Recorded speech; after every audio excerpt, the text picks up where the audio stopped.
Hey now! What is up, everybody? My name is Mike Brown, aka Review King MB, and I just got done watching for the very first time something that I have been told and asked to watch for so very long now. And I've always been quite hesitant to do so, but I decided to fuck it. Let's just watch it. It was on Disney Plus. I'm talking about Star Wars: The Clone Wars. Now, this is not the TV series that I think many people know about, and I'm not quite sure if I was supposed to watch that before watching this. I thought that this movie was first, but maybe it wasn't. Either way, this is a movie that they actually put in theaters, an animated film that takes place directly after Episode 2, Attack of the Clones, which I feel like is the worst Star Wars movie ever. Attack of the Clones, woof. This movie, I kind of enjoyed it. I did. And it's funny because I have heard some people say that it wasn't great, probably because if you had gone to the theaters back in 2008 to see this movie, I could totally buy being let down or being like, oh, okay, Star Wars is this much for kids now. Like, you're going animation, you're going super cheesy.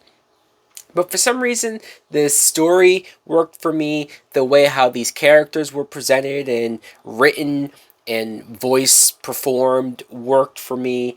It almost made me feel, watching this, I wished Attack of the Clones, the movie, was this instead, right? Like, if you just reworked it a little bit, this story, this plot, and this situation that the characters were in were 100 times better than what we got in a lot of those prequels. And this is directed by Dave Filoni, who name you hear quite a lot with Star Wars now. Like I said, this is right after Attack of the Clones, so you see the war, the beginning of the war. I remember watching those prequels and saying, where's this Clone Wars that we keep hearing about?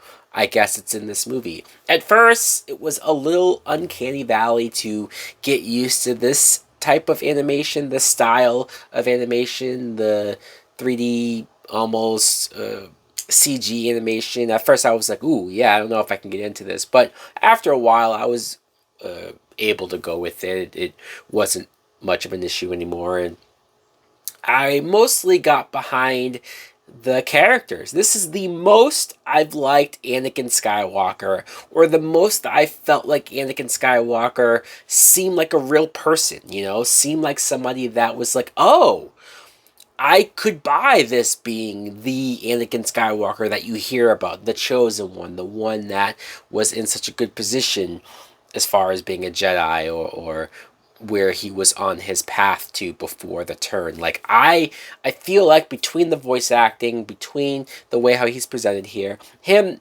not really wanting to train a Padawan, he doesn't really feel like that's what he wants to do. But when it gets forced upon him, he ends up not only developing a good bond with this child, but it makes him grow as a person as well. The Padawan that he ends up training is Ahsoka Tano. Again, a character that I would hear about for years. So damn long. Ahsoka Tano. You gotta watch Clone Wars, or especially Rebels, to see this character, to see how badass she is, to see what she's all about. In this movie, not so much, right? Because obviously she's a young kid, and I believe it's her introduction to the series, and you could argue that maybe she's annoying because she's so young, and because she's that child that Anakin doesn't really want to train at first. But I found her charming, I found her cute, I found her endearing, and maybe it's also because I have seen her in live action, played by Rosario Dawson. I have seen her older, I have seen her more mature. So to see where she is now, to go back to where she started, knowing where her future is, I think that made me more okay with her. And I liked her dynamic with Anakin, like I said, because she sort of made Anakin a better person. Too bad it didn't last long. Obi-Wan Kenobi had a great presence here. it was quite interesting to read up this movie and to see how many of the actors from the live action movies, like Hayden Christensen, like Ewan McGregor, or Natalie Portman, how many of them were, quote, considered to voice these characters, but yet were all replaced by somebody else. And I don't really know why. Were those actors too busy and whatnot? But it wasn't distracting. A lot of these characters, Anakin, Obi-Wan, even Padme, I was fine with the people that they got to come in to do the voiceover. I did not feel disconnected from them being those particular characters. I thought Obi-Wan was really cool here. He had some cool action. A lot of the action, I once again was thinking, man, it'd be awesome if we got to see some of this action in live action, but I'll stop mentioning that. Padme, Queen Amidala, I actually liked how she was used here. Not in it a whole lot, but the moments that she was there, she was smart, she was capable, she had a couple of badass moments herself. It just, again, it's like, damn, if Padme could have been like this in the movie. The first movie, Phantom Menace, had hints of her being strong at a young age, but then, boy, she just reduced with each and every movie. Where here, it's like, yeah, this is the type of strong character that I always felt like she could have been.